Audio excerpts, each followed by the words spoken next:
Ali Bhai Lalji is reported to have migrated from Junagadh, India to Mombasa, Kenya in 1880 to explore business opportunities. His son Hussein also came from India in 1912 and settled, however, in Vanza. Later on, his son Hassan Ali and the rest of the family joined Hussein in 1920 in Vanza. They jointly ran a general store called Ali Bhai Lalji and Sons and made steady progress. Hassan Ali liked modernity in dressing and eating. He was meticulously dressed and was easily distinguished in a crowd of Asians. Due to his modern tastes, he was nicknamed as Hassan Ali Fancy. Amir Ali Fancy was one of the 5 sons of Hassan Ali Fancy. He was born on 14 July 1914 in Mombasa. He studied up to 4 classes and started his business career at the age of 12 years in 1926. Lots of Europeans came shopping at his store, enabling him to pick up English. His interest grew and he started learning English at the age of 20 years. Amir Ali Fancy married Anarbai Qasim on 14 January 1937. His appearance in the arena of community services began when he joined the cooperative societies in the Lake District towns of Tanganyika. He also became a member of the Provincial Council and then the Supreme Council in East Africa. On an occasion, an auction of land took place in Ukumbi village. Some Ismailis together bought a big plot for the Jamaat Khana. He suggested them to resell the plot to the shopkeepers at a higher price, and the difference in money should go towards creating a fund to build the Jamaat Khana. Thus, the Jamaat procured a tidy sum to meet the expenses of the construction of a prayer hall. He was fond of hunting in the jungles around Vanza, and the hills and valleys of Sarangti were his favorite grounds. Several times, he had miraculously escaped from the lions and the cannibal tribes. When Prince Ali Khan knew about his fondness for hunting, he made special trips to Vanza. In 1946, he visited India with his brother-in-law, Meghani, where he found no business opportunities. He arrived in Karachi on July 1947. When the movement of the partition of India was at its climax, he found the Hindus in a frenzy to sell everything and leave for India. Having inspected the situation, he took a decision in nick of time to settle down in Karachi 1 month before the independence of Pakistan. He concluded a deal to buy an iron and steel re-rolling mill from a Hindu merchant and a godown full of iron and steel scrap at a throwaway price. He intimated his family in Africa to dispose of all interests and migrate soon to Pakistan. This decision marked the beginning of a vast business and an industrial empire he was to build in Pakistan over the later years. The early days in Karachi were trying times, but with hard work and determination, he prospered his business. He became a business magnate very soon in Pakistan, played a pioneering role in the industrial development of Pakistan, and made tremendous contributions to the socio-economic activities. In 1954, he was conferred the Order of Merit, Officer of the Order of Merit of Republic Italy, from the Italian government in recognition of his valuable contribution in expansion of trade with Italy. In 1956, he was also a member of trade delegation to East Africa. He was the chairman of Pakistan Oil Refinery Limited, New Jubilee Insurance Co. Limited, Pakistan Crow Mines, Steel Corporation of Pakistan Limited, Crescent Jute Mills Limited, Jesu Jute Mills Limited, People's Jute Mills Limited, Farooq Textile Mills Limited, Commerce Bank Limited, Pakistan Tourism, Industrial Management Limited, etc. He was also the director of Karachi Gas Co. Limited, Sui Gas Transmission Co. Limited, Pakistan Insurance Corporation Limited, Karachi Electric Supply Corporation Limited, Pakistan Services Limited, Pakistan Industrial Credit and Investment Corporation Limited, Zeel Park Cement Factory Limited, etc. Besides being associated with import and export houses, the government of Pakistan had taken him up on the advisory panel on investment, Ministry of Finance, etc. Outside Pakistan, he was a member of the Advisory Council of the International Industrial Conference and an executive committee member of Pakistan Council, International Chamber of Commerce, etc. He was also the first chairman of Ismaili Multi-Purpose Cooperative Society, Platinum Jubilee Finance Corporation, Industrial Promotion Service, Ismailia Publications Limited. He was also one of the founders of the periodical Ismaili Mira, which he financed and provided his own office to use it with telephone and other facilities. In 1954, as a member of the Supreme Council for West Pakistan, he was actively associated with Imam Sultan Muhammad Shah. Before the Platinum Jubilee, the Imam summoned a meeting of the leaders and told them that the amount collected for the Jubilee was to be utilized for the welfare of the Jamaat. He also got a handwritten letter of the Imam that he desired the amount to be used in such a way that the Ismailis learn to stand on their own feet and not become dependent economically or otherwise on anyone. He at once responded to the letter and committed himself to carry out the Imam's wishes. He went ahead to form a special committee, of which he became the convener, and worked out a viable program to establish cooperative societies and recommended the setting up of the Platinum Jubilee Finance and Investment Corporation to assist the cooperative credit societies at a low interest rate of only 2%. The proposal met Imam's approval and the corporation came into being in August 1954, of which he was elected as its first chairman. Subsequently, he was also elected the chairman of Platinum Jubilee Cooperative Bank. In recognition of his meritorious services, the Imam conferred upon him the title of Wazir on July 1955. The Aga Khan Charitable Trust came into existence in 1960, and he was its first chairman. Prince Sadruddin played an important part in giving advice and partly financing this Ismaili rehabilitation project. 10 blocks of 24 flats each were initially planned to rehabilitate the poor Ismaili families. A large piece of land was acquired in the barren area of Federal B area, Karachi. Before he retired, he saw to it that the Karimabad colony got an official status with the formation of a local council. His family's benevolent fund came into existence in 1960 with a capital of 16 lakhs rupees known as the Fancy Foundation. He was its chairman since its inception. This foundation provided scholarships to deserving students. It also donated a large library to the Staff College at Quetta. The Ismailis of the Commonwealth presented an honor to Queen Elizabeth in Karachi in February 1961. He represented them along with industrialists. In summary, he was the chairman, the managing director and the director of 36 to 40 companies before his death, including his own multi-million family concerns of business, industry and mining interests, and controlled a total workforce of almost 4,000 employees. He was also the director and an advisor to a few government and non-government organizations. His career of leadership in a real sense began when the Imam established the Ismailia Federal Council for Pakistan on 21 March 1961 and had the distinguished honor of becoming its first president. The foremost task he took up was the framing of the constitution for the Jamaat in Pakistan. He held innumerable meetings and drew up a workable constitutional framework. This work was his first major achievement.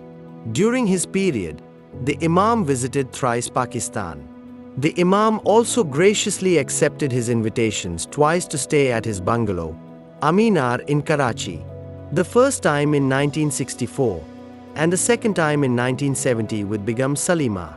The Imam was so pleased with his works in planning the Aga Khan Charitable Trust and the Aga Khan 3 Foundation schemes in Karachi that he was specially assigned to do the groundwork for the Aga Khan Foundation in Geneva, which he did, and which is now one of the finest of its kind.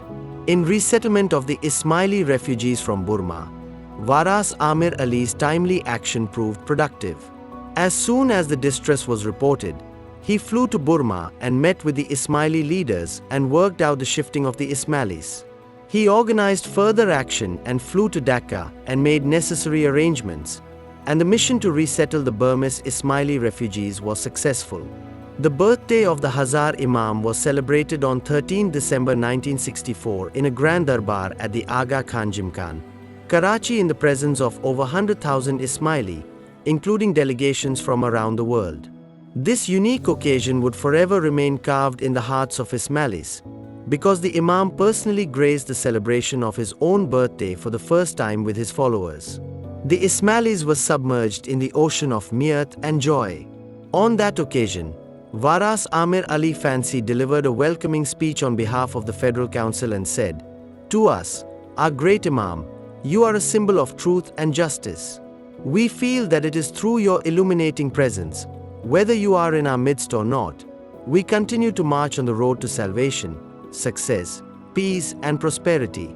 In this material age, when our worldly happiness and benefits take control of the human mind, our Imam's constant guidance, forethought, and words of wisdom to follow the spirit of Islam give us more and spiritual upliftment." Accepting the homage, the Imam said, "My happiness at being with you on this occasion is deep and pure. All my thoughts, all my hopes, and all my prayers are for you." The Imam performed the cake-cutting ceremony on the same day in the evening in the presence of distinguished leaders at the bungalow of Varas Amir Ali Fancy. He laid the foundation of Platinum Jubilee Cooperative Housing Society Limited at Hyderabad on 4th October 1964. The first ever World Ismaili Socio-Economic Conference was held in Karachi in 15 December 1964.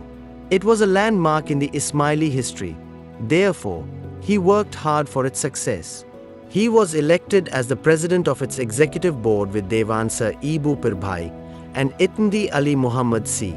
Padam C. as the vice presidents. Miss Naseem, the daughter of Varas Amir Ali Fancy, was married to Mr. Julfikar Pyar Ali Khan Bhai of Nairobi on 19 December 1964 at Muslim Gymkhana, Karachi. The Imam graciously attended the marriage and presented an emerald to the bride and a shawl to Varas Amir Ali Fancy. The Imam established IPS, Industrial Promotion Service, in 1964, and he was made its first chairman. As the president of the Federal Council, he hosted receptions and dinners for some important personalities of the world, such as Her Majesty the Queen Elizabeth II, Mr. John Foster Dulles, the Secretary of United States, Malaysian Prime Minister, Sheikh Zaki Yamni, Minister for Oil and Petroleum of Saudi Arabia, etc. On 14 November 1962, Field Marshal Muhammad Ayub Khan, the President of Pakistan, performed an opening ceremony of the Pakistan Oil Refinery Limited at Korangi, about 10 miles off Karachi, and then attended the dinner program at the residence of Varas Amir Ali Fancy with ministers and distinguished leaders. The prestigious Stanford Research Institute of the United States appointed him a member of the executive committee. The organization holds an annual seminar when eminent business and industrialist magnates and economists of the world are invited to deliver talks on economic matters at global level. He had the singular honor to be invited from Pakistan. He was also invited to attend meetings of the International Monetary Fund at Washington. His quality of leadership won him universal admiration, not within but outside the community. He was always kind, sympathetic, and a great philanthropist. He retired from the post of president at the Federal Council for Pakistan in December 1972. The Imam showered upon him with best loving blessings for his incredible services. He dwelt in Abu Dhabi since 1975, where he was appointed special advisor to Sheikh Faisal bin Sultan Al Karimi of Sharjah. He was confided to work out a plan for some important industrial projects in North Yemen. The last few years he traveled extensively in spite of being handicapped by a serious cardiac ailment. His spirit, courage, and capacity to work were a matter of constant surprise for his relatives and friends. Almost 2 months prior to his death, he developed serious complications in his lungs and kidneys and was quite unwell. He desired to be brought home to Karachi and kept cheerful till the last day when he said, "My journey home has started." A few weeks before his homeward journey, the Imam in Paris fortunately granted him a private audience. When he took leave, the Imam said, "I admire the way you have been struggling. If there were more persons of your fortitude, the face of the Jamaat could change." He returned to Karachi on 10th August 1978. His condition shattered on 12th August 1978. The doctors were not sure if he would survive that night. His wife Varsiani Anarbai was worried. and had already telephoned all her children abroad to reach Karachi. She told her husband that, "The children are coming home. I have not told them how critical your condition is. Will not you wait till they arrive? How would I face them if you depart now?" Varas Amir Ali was in virtual coma, but he nodded his head, implying he would wait for the children. After few hours he opened his eyes, regained consciousness. He breathed his last on the evening of 13th August 1978 after seeing all his children. During the sad demise of Varas Amir Ali Fancy, the Imam sent following telex message to Varsani Anarbai Fancy. "I have learnt with greatest sorrow of the passing away of your husband Wazir Fancy, and send to you, and all the members of your family my warmest and special, and most affectionate paternal maternal loving blessings for courage and fortitude in your bereavement, and for the eternal peace and rest of the soul of Wazir Fancy." For 11 years, the late Wazir set an example of dedication and hard work for the Jamaat in Pakistan in his capacity as President of the Federal Council. And during those years, the Jamaat made note of the worthy progress, much of which was due to the immense personal effort of your husband. At a national and international level, the late Wazir was one of Pakistan's most respected entrepreneurs, and his passing away is a deep loss to his country, to the Jamaat, and to me personally. You and your family are at this time of sorrow particularly in my heart, thoughts, and prayers. My wife has especially asked me to tell you how much she too participates in your grief. Ali Bhai Lalji is reported to have migrated from Junagadh, India to Mombasa, Kenya in 1880 to explore business opportunities. His son Hussein also came from India in 1912 and settled, however, in Vanza. Later on, his son Hassan Ali and the rest of the family joined Hussein in 1920 in Vanza. They jointly ran a general store called Ali Bhai Lalji and Sons and made steady progress. Hassan Ali liked modernity in dressing and eating. He was meticulously dressed and was easily distinguished in a crowd of Asians.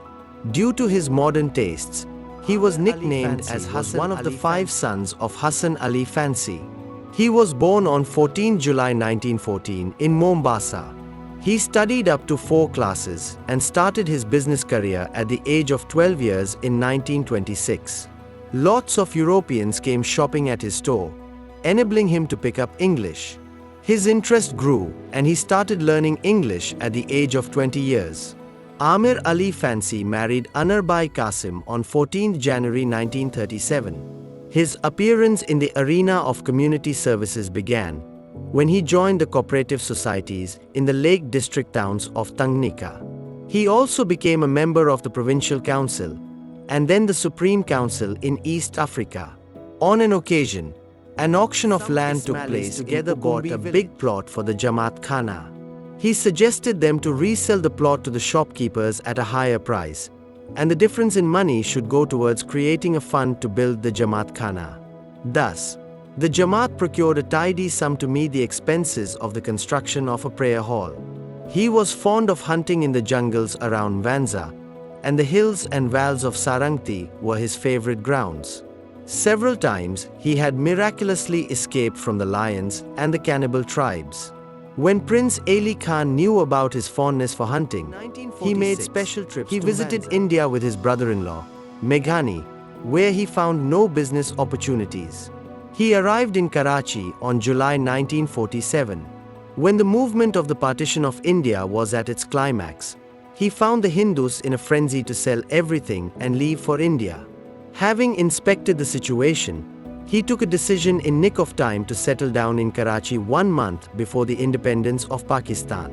He concluded a deal to buy an iron and steel re-rolling mill from a Hindu merchant and a godown full of iron and steel scrap at a throwaway price.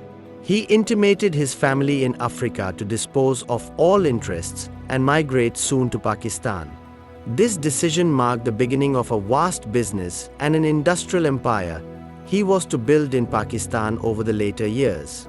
The early days in Karachi were trying times, but with hard work and determination, business magnate very soon in Pakistan, played a pioneering role in the industrial development of Pakistan and made tremendous contributions to the socio-economic activities. In 1954, He was conferred the Order of Merit, Officer of the Order of Merit of Republic Italy, from the Italian government in recognition of his valuable contribution in expansion of trade with Italy. In 1956, he was also a member of trade delegation to East Africa. He was the chairman of Pakistan Oil Refinery Limited, New Jubilee Insurance Co. Limited, Pakistan Crow Mines, Steel Corporation of Pakistan Limited, Crescent Jute Mills Limited, Jesu Jute Mills Limited, People's Jute Mills Limited, Farooq Textile Mills Limited, Commerce Bank Limited, Pakistan Tourism, Industrial also Management Director of Karachi Gas Co. Limited, Sui Gas Transmission Co. Limited, Pakistan Insurance Corporation Limited, Karachi Electric Supply Corporation Limited, Pakistan Services Limited, Pakistan Industrial Credit and Investment Corporation Limited, Zeel Park Cement Factory Limited, etc. Besides being associated with import and export houses, the government of Pakistan had taken him up on the advisory panel on investment, Ministry of Finance, etc. Outside Pakistan, he was a member of the Advisory Council of the International Industrial Conference and an executive committee member of Pakistan Council, International Chamber of Commerce, etc. He was also the first chairman of Ismaili Multi-Purpose Cooperative Society, Platinum Jubilee Finance Corporation, Industrial Promotion Service, Ismailia Publications Limited. He was also one of the founders of the periodical Ismaili Mira, which he financed and provided his own office to use it with telephone and other As a member of the Supreme Council for West Pakistan, he was actively associated with Imam Sultan Muhammad Shah. Before the Platinum Jubilee, the Imam summoned a meeting of the leaders and told them that the amount collected for the Jubilee was to be utilized for the welfare of the Jamaat. He also got a handwritten letter of the Imam that he desired the amount to be used in such a way that the Ismailis learn to stand on their own feet and not become dependent economically, or otherwise, on anyone. He at once responded to the letter and committed himself to carry out the Imam's wishes. He went ahead to form a special committee, of which he became the convener, and worked out a viable program to establish cooperative societies and recommended the setting up of the Platinum Jubilee Finance and Investment Corporation to assist the cooperative credit societies at a low interest rate of only 2%. And the corporation came into being in August 1954, of which he was elected as its first chairman. Subsequently, he was also elected the chairman of Platinum Jubilee Cooperative Bank. In recognition of his meritorious services, the Imam conferred upon him the title of Wazir on July 1955. The Aga Khan Charitable Trust came into existence in 1960, and he was its first chairman. Prince Sadruddin played an important part in giving advice and partly financing this Ismaili rehabilitation project. 10 blocks of 24 flats each were initially planned to rehabilitate the poor Ismaili families. A large piece of land was acquired in the barren area of Federal B area, Karachi. Before he retired, he saw to it that the Karimabad colony got an official status with the formation fund came into existence in 1960 with a capital of 16 lakhs rupees known as the Fancy Foundation. He was its chairman since its inception. This foundation provided scholarships to deserving students.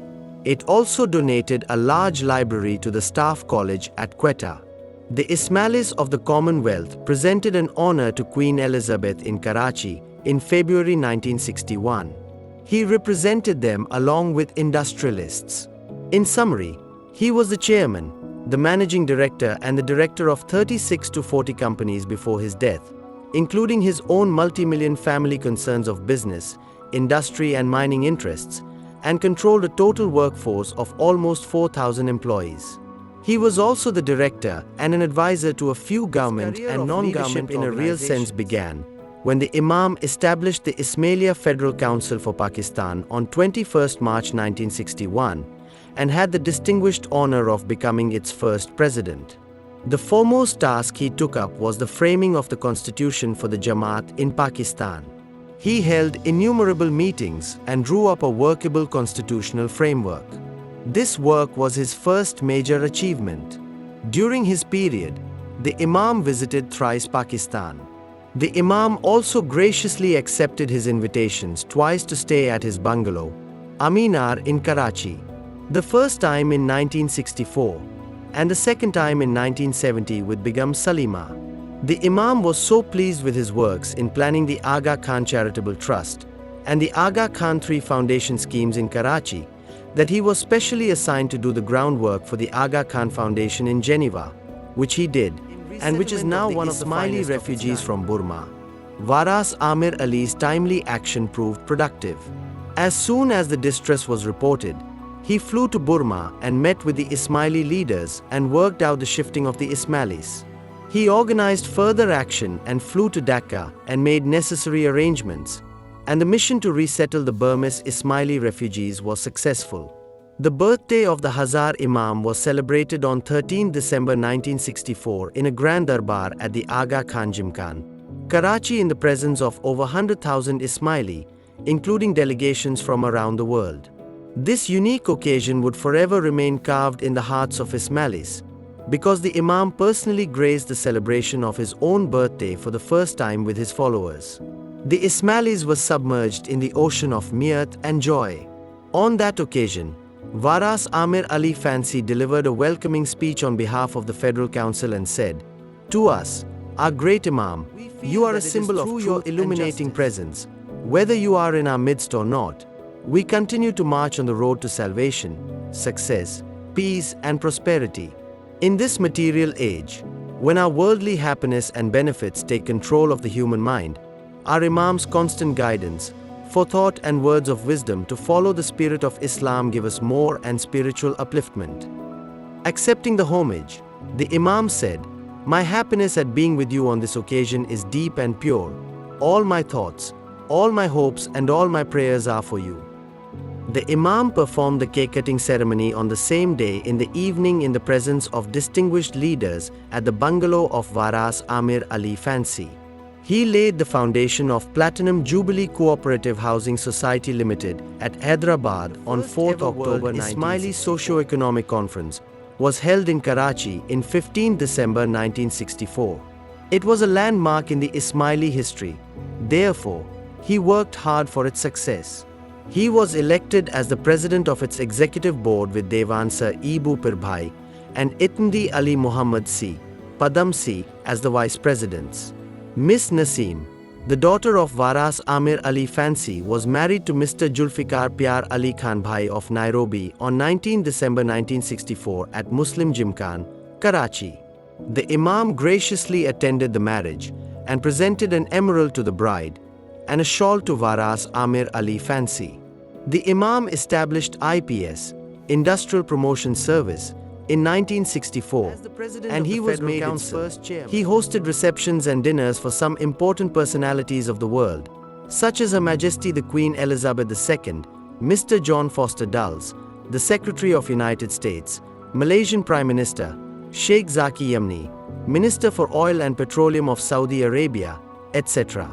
On 14 November 1962, Field Marshal Muhammad Ayub Khan, the President of Pakistan, performed an opening ceremony of the Pakistan Oil Refinery Limited at Korangi, about 10 miles off Karachi, and then attended the dinner program at the residence of Varas Amir Ali Fancy with ministers and distinguished leaders. The prestigious Stanford Research Institute of the United States appointed him a member of the executive committee. The organization holds an annual seminar when eminent business and industrialist magnates and economists of the world are invited to deliver talks on economic matters. To be invited from Pakistan. He was also invited to attend meetings of the International Monetary Fund at Washington. His quality of leadership won him universal admiration, not within but outside the community. He was always kind, sympathetic, and a great philanthropist. He retired from the post of president at the Federal Council for Pakistan in December 1972. The Imam showered upon him with best loving blessings for his incredible services. He dwelt in Abu Dhabi since 1975, where he was appointed special advisor to Sheikh Faisal bin Sultan Al Karimi of Sharjah.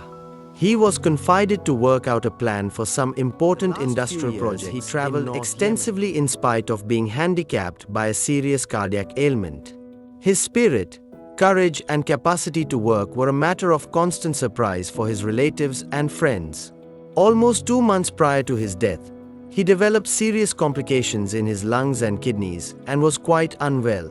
He desired to be brought home to Karachi and kept cheerful till the last day when he said, "My journey home has started." A few weeks before his homeward journey, the Imam in Paris fortunately granted him a private audience. When he took leave, the Imam said, "I admire the way you have been struggling. If there were more persons of your fortitude, the face of the Jamaat on 10th August 1978. His condition shattered on 12th August 1978. The doctors were not sure if he would survive that night. His wife Varsiani Anarbai was worried and had already telephoned all her children abroad to reach Karachi. She told her husband that, "The children are coming home. I have not told them how critical your condition is. Will not you wait till they arrive? How would I face them if you depart now?" Varas Amir Ali was in virtual coma, but he nodded his head, implying he would wait for the children. After few hours he opened his eyes, regained consciousness. He breathed his last on the evening of 13th August 1978 after seeing all his children. During the sad demise of Varas Amir Ali Fancy, the Imam sent following telex message to Varsiani Anarbai, "Sorrow of the passing away of your husband Wazir Fancy, and send to you and all the members of your family my warmest and special and most affectionate paternal maternal loving blessings for courage and fortitude in your bereavement and for the eternal peace and rest of the soul of Wazir Fancy." For 11 years, the late Wazir set an example of dedication and hard work for the Jamaat in Pakistan in his capacity as President of the Federal Council. And during those years, the Jamaat made note of the worthy progress, much of which was due to the immense personal effort of your husband. At a national and international level, the late Wazir was one of Pakistan's most respected entrepreneurs, and his passing away is a deep loss to his country, to the Jamaat and to me personally. You and your family are at this time of sorrow particularly in my heart, thoughts and prayers. My wife has especially asked me to tell you how much she too participates in your grief.